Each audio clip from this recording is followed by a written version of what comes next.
There's a small wooden hatch on the side of a Florida farmhouse about 2 feet off the ground that opens not into a room, but into the space underneath the house. Open the hatch. What you see is dirt, packed earth, a few flat rocks, a piece of an old plow blade rusted in place, and standing on the dirt, looking back at you with the expression chickens have when they're interrupted, is a chicken. Behind the chicken are 6 more chickens. To the chicken's left is a hound dog lying flat on its side. To the dog's left, in the cool shadow of a stone pier, is something coiled that is not a hose. Welcome to the basement of a Florida cracker house. The Florida cracker house, built in the rural settlements of Central and North Florida between the 1820s and the early 1900s, was raised between 2 and 3 feet above the ground on stone piers, wooden posts, or piles of oyster shell bound with lime and water. The space under the floor was open on all 4 sides. Anything that could fit through a 2-foot gap could live there. The family that lived in the house above understood this completely. They had built it this way on purpose. In a state where the temperature in August touches 100 degrees, where the humidity hits 95% before 9 in the morning, and where the soil holds standing water for weeks after every summer storm, the open space under the house was the reason the family could live in the house at all. The chickens, the hound, the snake, and the dirt were not a problem. They were part of the building. This is the story of a piece of vernacular American architecture that was invented out of pure necessity by a few generations of poor farmers and cattle ranchers in 19th century Florida that produced houses cool enough to be livable in a swamp before air conditioning existed, and that has since been rebranded, repackaged, and resold as a lifestyle product by people who would not, on any actual August afternoon in Central Florida, want to live in the original. The first thing to understand about a Florida cracker house is that it does not touch the ground. Stand on a dirt road in front of one of these houses on a summer morning, sometime around 8 in the morning before the heat has built. What you see is a low rectangle of unpainted pine boards, maybe 30 feet wide, with a porch running the full length of the front. The walls are wood, the roof is metal, angled steeply, the corrugated panels reflecting the morning sun. There is a centered front door. There are 2 windows on each side of the door. There is, between you and the front porch, a set of 3 wooden steps, because the porch is approximately 30 inches above the ground. Walk closer and crouch and look under the porch, and you can see straight through to the backyard, through the open gap that runs the entire length of the house. The whole building is floating. The corners of the porch and the corners of the house itself rest on piers, stone, brick, wood, sometimes a poured mixture of lime and crushed oyster shell called tabby that the people of coastal Florida had been making for 200 years. The piers are between 2 and 3 feet high. Between the piers, on 3 sides, there is air. On the 4th side, the back, there might be a low lattice or a closed-off wall for storage. Mostly, there is air. This is the most distinctive single feature of the Florida cracker house, and it is doing 4 jobs at once. First, drainage. Florida is flat, waterlogged, and prone to standing pools of rainwater that take days to drain. A house sitting on the dirt sits in those pools. A house lifted 3 feet above the dirt does not. Second, ventilation. Hot air rises. Cool air sinks. The space under a Florida cracker house functions, on any given afternoon, as a heat reservoir of slightly cooler air that bleeds upward through gaps in the floorboards into the rooms above. A house sitting flat on the dirt cannot do this. A house on piers can. Third, pest control. The Florida ground was full of termites, ants, fleas, ticks, scorpions, rats, and snakes. Setting the wooden structure of the house up off the dirt put a physical gap between the wood and the things that would eat or live in it. The crawl space was patrolled in most working farmsteads by the family's chickens and at least 1 hound dog, both of which ate the smaller pests and discouraged the larger ones. Fourth, hurricanes. Florida is in the Atlantic hurricane belt. A house with a low profile sitting on piers with no continuous foundation to crack and no large air-catching face to push against performs surprisingly well in high winds. The water comes up underneath the house, not into it. The wind passes over the steep metal roof, not against a flat wall. The Florida cracker farmer who built one of these houses in 1860 did not write down the 4 functions of his raised floor. He didn't have to. He built it the way his neighbors built theirs, the way his father built his back in Upland, Georgia, the way the cracker building tradition had been refining itself generation by generation for 50 years before he turned up on the property line. The knowledge of how to make a Florida house survive a Florida summer was stored in the buildings themselves. Each new family that built a cracker house learned by looking at the houses already standing nearby. There are people writing in academic journals today at the Florida Solar Energy Center about how to replicate this exact system in 21st century zero-energy housing. They're doing complicated calculations involving thermal mass and airflow modeling. The Florida cracker farmer arrived at the same answer with no calculations at all. The second thing to understand about a Florida cracker house is the roof. Stand inside the house during a summer thunderstorm. The temperature outside has dropped 15 degrees in the 10 minutes since the cloud bank moved in. The sky is the color of slate. The first heavy drops hit the roof. The sound of rain on a corrugated metal roof, angled at 45 degrees inside a small wooden house, is not the sound of rain. It is a low drum, sustained, vibrating through the heart pine walls and the floor and the porch boards. The drum runs for as long as the storm runs, which in central Florida in July can be 90 minutes, sometimes 2 hours. Inside the drum, the house is dry. The water sheds off the metal roof in a single sheet, hits the dirt of the yard, and runs away into the slope. The walls of the house do not get wet. The floors do not get wet.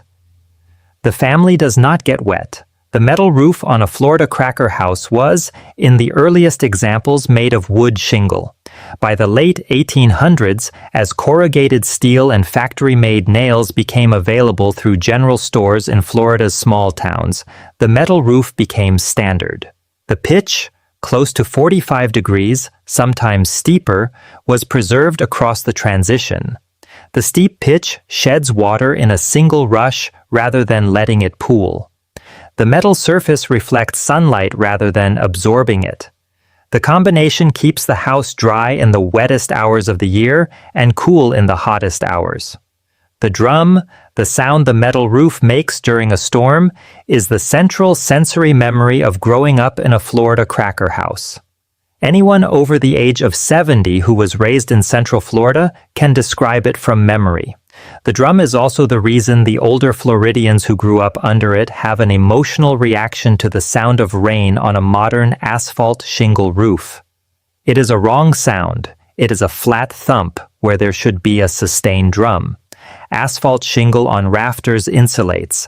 Metal on roof beams resonates. The two materials make different rain. In the small town of Cross Creek, in north-central Florida, there is a house with a metal roof that has been standing since the 1880s. A writer lived in that house for 13 years. She wrote a book on its porch that won the Pulitzer Prize. We'll arrive at her and the porch she wrote on by the end of the video, but first, the rest of the house she lived in. The third thing to understand about a Florida cracker house, and this may be the most important one, the one that makes the whole system work, is the porch.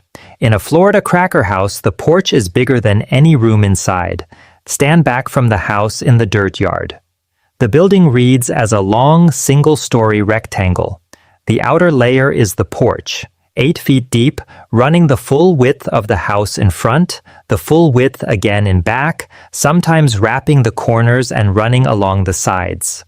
The porch has its own roof, an extension of the main roof of the house.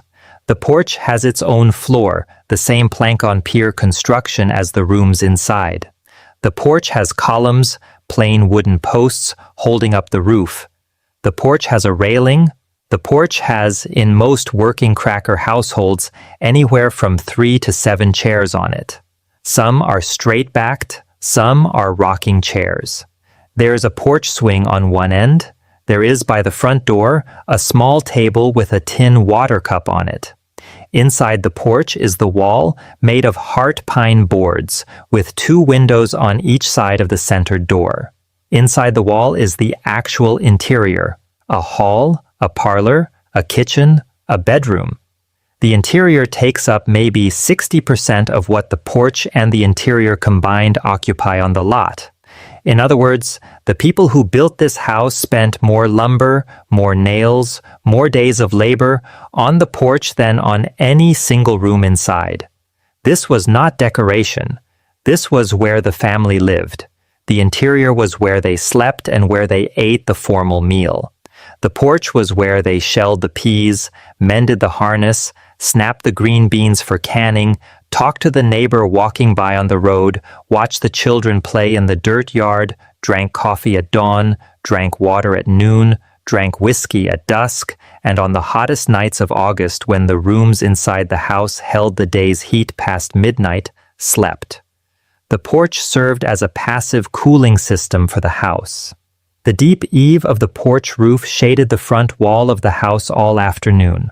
The breeze that ran along the porch carried the day's heat away from the wall. The wall stayed cooler. The room behind the wall stayed cooler.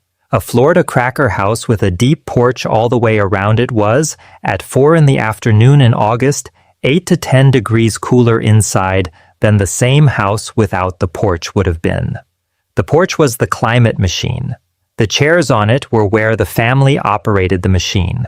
A typical Florida cracker household in 1880 consisted of 2 adults, between 4 and 7 children, and depending on the season, anywhere from 1 to 3 additional people. A grandparent, a sibling staying for a visit, a hired hand brought on for the cattle drive. Somewhere on that porch, at almost every hour of daylight, somebody was working, shelling, mending, plucking, slicing, salting, watching, listening. The porch was not a place of rest. The porch was a workshop with a roof. The image of the family on the porch, relaxed in the rocking chairs, dressed in clean linen, watching the sunset, is real, but it is the image of half an hour at the end of the day. The other 12 hours of porch time were the working hours, and the people doing the work were not, in the postcard, in the photograph. A Florida cracker house was a low-cost shelter that depended, every single day, on enormous amounts of human labor to remain livable. The day begins before sunrise. The wife, and in a Florida cracker household it was almost always the wife, with help from the older daughters, is the first up. She is rebuilding the fire in the cook stove, which is in a separate small building behind the main house, connected by a covered walkway. The kitchen is detached because cooking with wood in a Florida summer inside the main house would make the main house uninhabitable by 10 in the morning. Putting the kitchen 10 yards away kept the heat outside the family living space. She is heating water on the stove. The water came from a well 40 yards from the kitchen, hand-pumped that morning into a bucket and carried back. There's no indoor plumbing. There will be no indoor plumbing in this house for another 50 years. She is mixing cornmeal for the morning's breakfast. She is feeding the chickens, the ones that did not spend the night under the house but instead in the small coop behind the kitchen. She is checking the smokehouse where last winter's pork is curing in salt and wood smoke.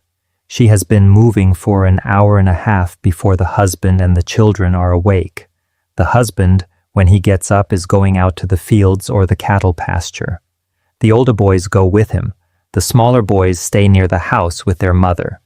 The wife's day, in cracker terms, is the operation of the porch. She sweeps the porch every morning because dust and dirt blow in from the yard, and a clean porch is a sign of a respectable household. She sweeps the floor inside, which collects dust through the gaps between the floorboards. She washes laundry once a week in a tin tub on the porch with water heated on the cook stove. She hangs the laundry on a line strung between 2 trees in the yard. She's making meals 3 times a day in the detached kitchen, walking back and forth on the covered walkway with the food. She's canning, in season, anything the garden produces. She's making soap from animal fat and lye. She's mending clothes, on the porch, in the chair with the best afternoon light. She's teaching the children to read. She is, when the husband is away, the entire workforce of the household. The architecture of the house was designed structurally to make her work possible to do in the climate. The detached kitchen kept the heat out. The porch kept her out of the sun.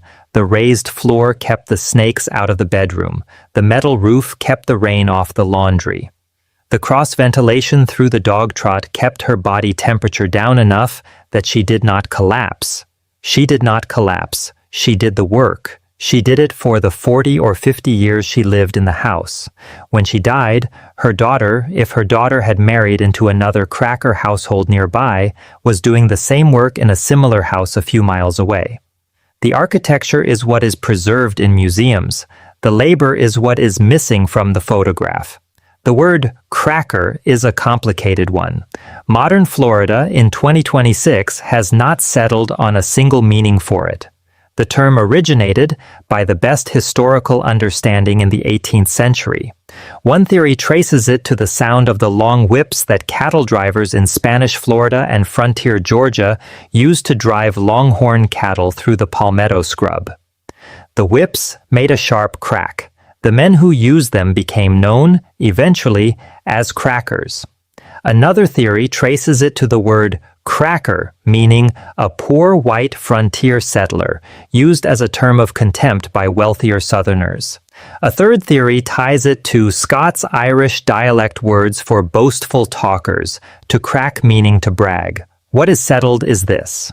By the early 1800s, Florida cracker referred to a specific population of rural white settlers in North and Central Florida, mostly of Scots-Irish, Welsh, and English upland ancestry, who had migrated south from Georgia and the Carolinas in the decades after the United States acquired Florida from Spain in 1821. They were small farmers, cattle ranchers, hog raisers, and frontiersmen. They were not wealthy. They were not plantation owners. They were the working majority of 19th century rural Florida. The houses they built, small, wood frame, raised on piers, with deep porches and metal roofs and dog trot breezeways, became known over time as Florida cracker houses. The architectural type was named for the people who lived in it. The word cracker is, today, used by some descendants of these families with pride. It is used by others with caution. It is used in academic writing with quotation marks. It is used in real estate marketing without them as a brand. Old Florida Cracker Home for Sale. Charming Cracker Cabin. Cracker Chic Estate, 4 acres. The word is doing different jobs depending on who is using it. What it points to, in any case, is the architecture. The Florida Cracker House was, and is, the most successful piece of vernacular climate architecture the American South ever produced. It was the answer that a few generations of poor white settlers in 19th century Florida worked out to the problem of how to live in a swamp. It is the answer modern climate energy researchers are looking at again in the 21st century as the state confronts the limits of mechanical air conditioning and the cost of electricity in a hotter Florida. The Florida cracker farmer of 1860 had already done the engineering. In the small town of Cross Creek in north-central Florida, 21 miles southeast of Gainesville, there is a wood frame farmhouse that has been standing since approximately the 1880s. The house is small, 1 story. Heart pine boards, unpainted in the original construction. A metal roof angled steeply enough to shed central Florida rain. A wraparound porch running along the front and one side. The house is raised about 2.5 feet above the ground on stone piers. Underneath the house, in the open gap, on any given afternoon in 1930, there are several chickens, a hound dog named Pat, and on cool mornings, sometimes a black snake whose presence the family tolerates because the black snake eats the rattlesnakes. In 1928, a writer named Marjorie Kinnan Rawlings bought this house and 72 acres of orange grove for $2,700. She had moved to Florida from upstate New York because her marriage was failing and she needed a place to write. The house she bought was the cheapest property in the village. It had no electricity. It had no running water. The well was 40 yards behind the kitchen, which was a separate small building attached to the main house by a covered walkway. The bathroom was an outhouse, 60 yards into the orange grove. The walls had no insulation. The windows had wooden shutters but no glass in some of the openings. The porch ran the length of the front of the house and looked out across the dirt road into a stand of live oaks hung with Spanish moss. Rawlings moved in. She lived in the house for the next 13 years. She learned to operate the cook stove. She learned to draw water from the well.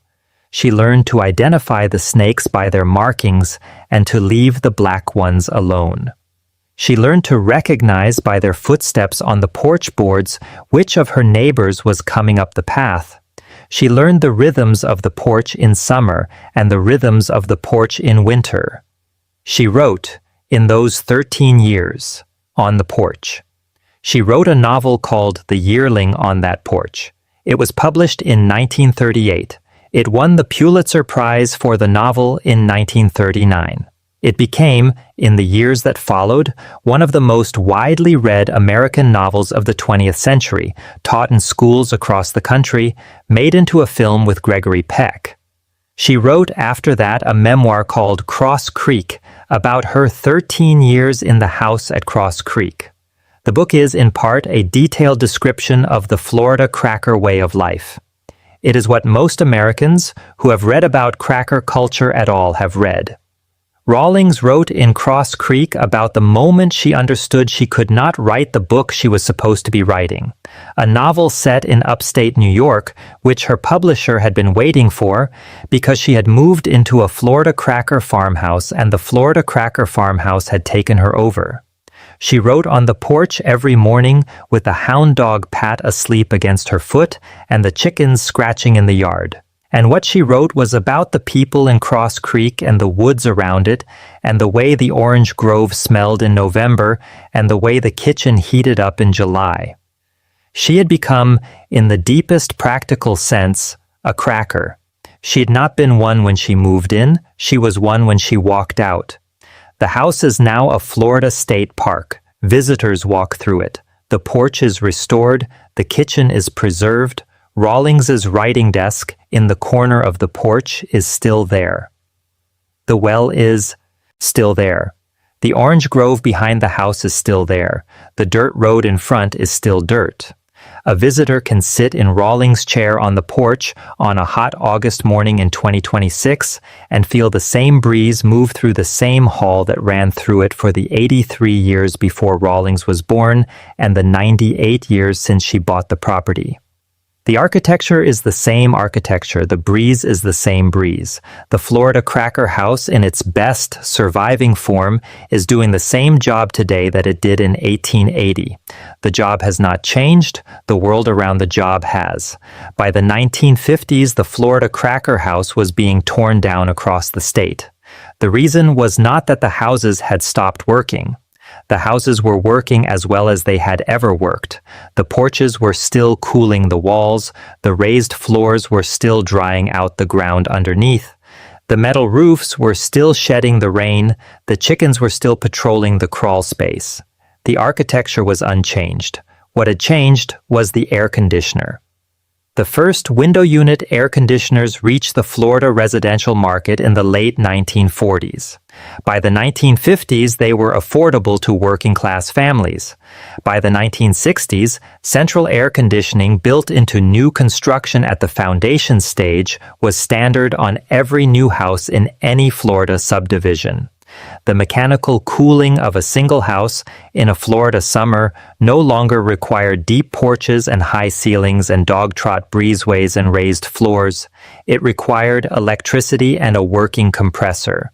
The Florida cracker house as a system became obsolete in roughly 20 years. Not because the system was wrong, because the alternative was easier. A family living in a cracker house in 1950 understood the deal completely. The porch worked, but it required someone to sweep it. The detached kitchen worked, but it required someone to carry the food. The raised floor worked, but it required someone to manage the chickens. The breezeway worked, but it was open to the rain. A family living in a brand new concrete block ranch house in a Florida subdivision in 1960 understood the deal too. The thermostat worked. It did not require anyone to sweep anything. It did not require a detached kitchen. It did not require chickens.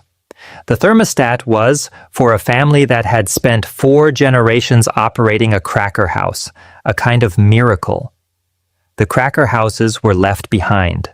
The families moved out. The houses in many cases were not sold or transferred.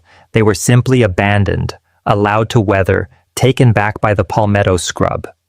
Some collapsed, some were torn down for new construction. Some were stripped of their heart pine boards, which had become valuable as reclaimed lumber, and shipped to home stores in Atlanta and Charlotte.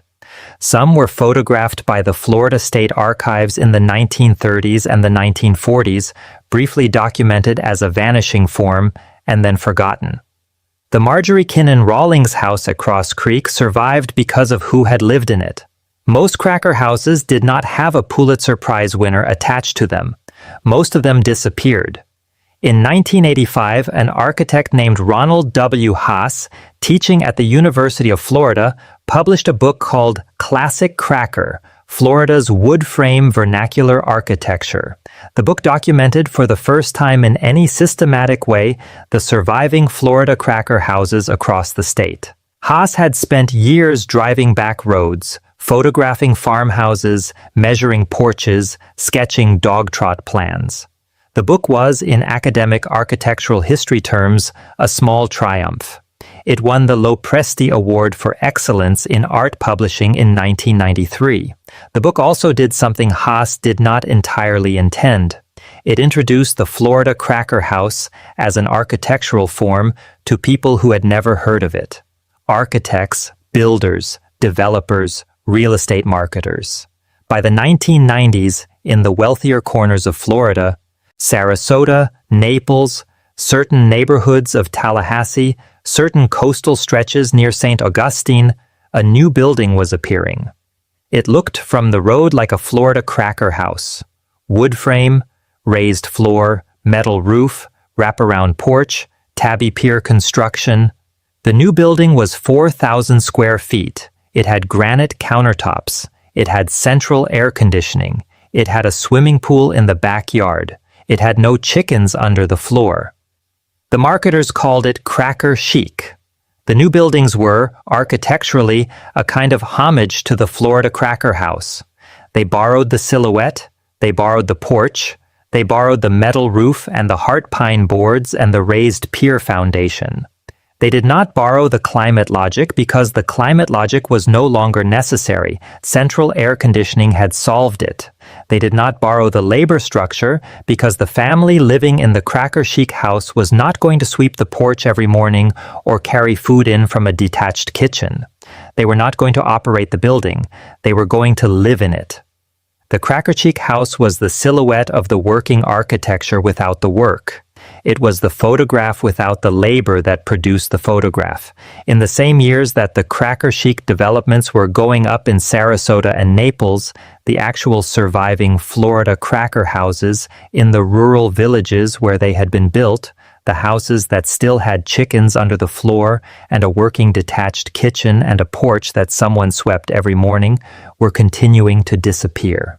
The descendants of the original cracker families were aging out of them, moving to assisted living, dying. The houses, often left without heirs willing to take them, were sold to developers who tore them down to build something larger on the same lot. The marketing language did not mention this. The marketing language said, authentic old Florida charm. It did not say we are building copies of the house we are tearing down for people who would not live in the original. A few houses survived. Rawlings's, a handful at historic state parks and folk architecture museums, some in the Cross Creek area where preservation rules slowed the demolition. The Lanier House, the Boyer House. Houses scattered across cracker villages in north-central Florida where the local historical societies fought hard enough to hold on. The rest are gone. The chickens that used to live under the floors of the rest of them are gone too. The crawl spaces that used to ventilate them are paved over. The porches that used to cool them are now screened-in lanais behind sliding glass doors. The system has been replaced by a thermostat. Drive to Cross Creek today, in 2026, and walk up to the Marjorie Kinnan Rawlings house. The dirt road is still dirt. The orange grove is smaller than it was, but it is still there. The Spanish moss is still hung in the live oaks across the road. Step up onto the porch. The boards are the same boards. They are pine. They have been refinished, but the wood is the wood Rawlings's foot stepped on in 1930 when she walked out onto this porch with a typewriter on her hip and a cup of coffee in her hand and sat down in the chair in the corner and started writing The Yearling. The breeze that runs across the porch on an August morning in 2026 is the same breeze that ran across this porch in 1930. The convection that pulled it through the dog trot in 1880 is doing the same job today. The architecture is the same architecture. Inside the house, the original kitchen, detached, attached to the main house by the covered walkway, is preserved. The cook stove is in it. The well, 40 yards behind the kitchen, is still in its place.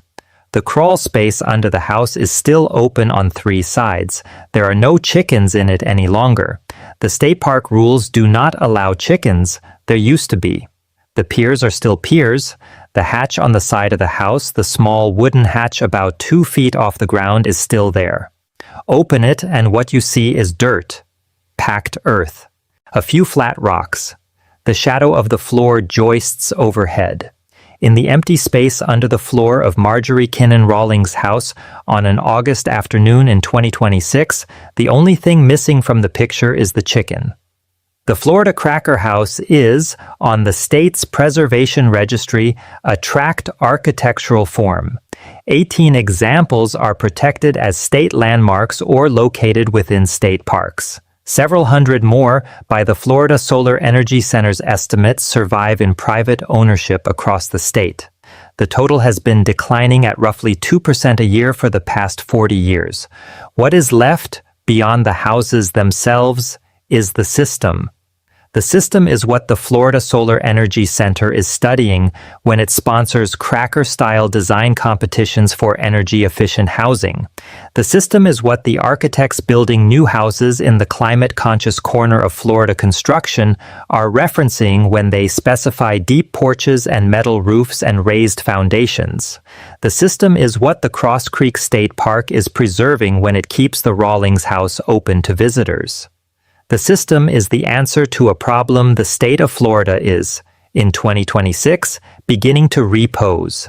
As the climate warms, as the electricity grid strains in the summer afternoons of every July and August, as the cost of running central air conditioning rises year over year, as the hurricane season lengthens and intensifies, the state is asking the same question the Florida cracker farmer in 1860 answered.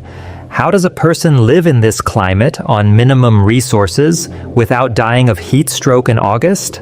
The cracker answer was, lift the house off the ground, put the kitchen outside, build a porch that wraps the whole structure, pitch the roof steep, cover the roof in metal, cut a hole through the middle to let the breeze run, plant trees that shade the porch, sweep the porch every day. Keep chickens under the floor. The new Florida house, the one being built in the climate-conscious corner of the state, is most of that answer minus the sweeping and the chickens. It is the architecture without the labor. The Florida cracker farmer in 1860 did not have that option. The labor was the architecture. The architecture was the labor. The chickens were not optional. The sweeping was not optional. The porch was the workshop and the climate machine and the family living room at the same time. What the modern house borrows is the climate machine. What it leaves behind is the workshop and the living room, and mostly the chicken. The hatch on the side of the Rawlings house in Cross Creek is closed in the afternoon by the state park staff. The boards inside are unchanged from 1930.